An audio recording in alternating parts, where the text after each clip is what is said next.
आज आप देखते होंगे पाकिस्तान भारत की सीमा का अतिक्रमण नहीं कर सकता, आतंकवादियों को भारत की सीमा में घुसपैठ करने के लिए प्रश्रय देने का दुस्साहस नहीं कर सकता।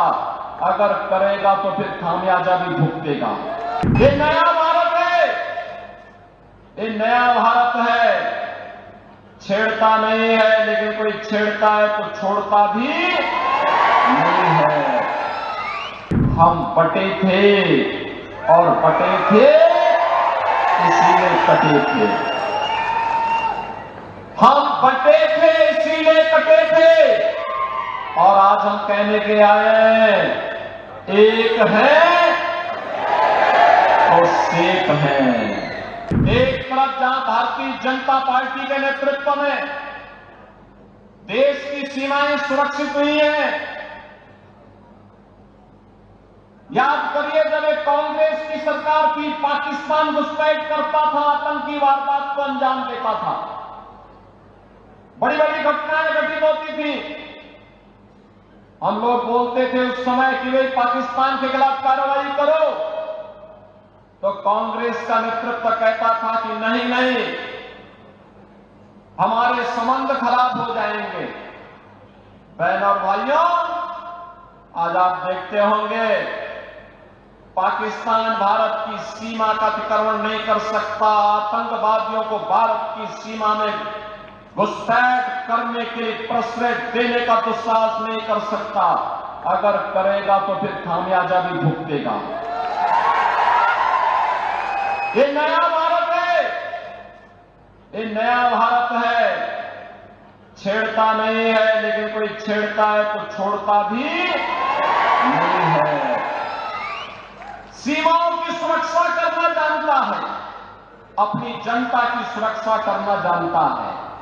ये नया भारत है। अपमान नहीं सहता। ये नया भारत है। इंफ्रास्ट्रक्चर के बड़े बड़े कार्य हो रहे हैं, हाईवे, रेलवे। यहां पर हमने देखा कितना भव्य स्थल बन रहा है, संत सेवालाल महाराज की पावन समाधि स्थली, संत रामराव महाराज की समाधि स्थली, संत बामनलाल महाराज की साधना स्थली कितनी पवित्र और कितना भव्य रूप ले रहा है। ये भारतीय जनता पार्टी की विरासत के प्रति सम्मान का भाव है।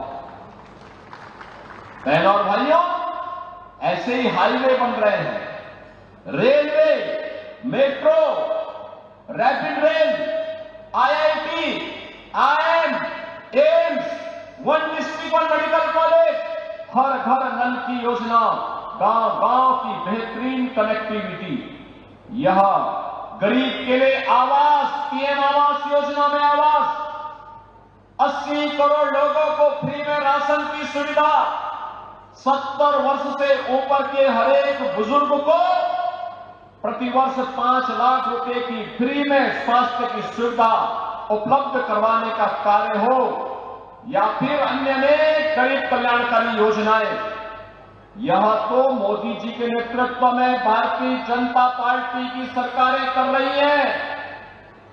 लेकिन साथ साथ गरीब कल्याण भी है, विकास भी है, सुरक्षा भी है, सुशासन भी है, तो विरासत के प्रति सम्मान का भाव।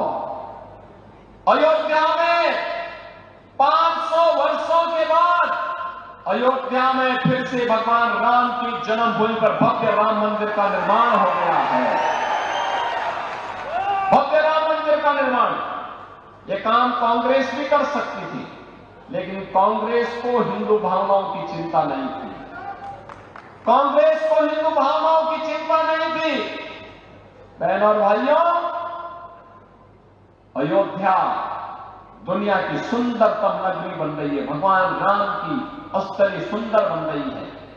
लेकिन प्रश्न है, अयोध्या में यह अपमान 500 वर्ष पहले क्यों झेलना पड़ा था?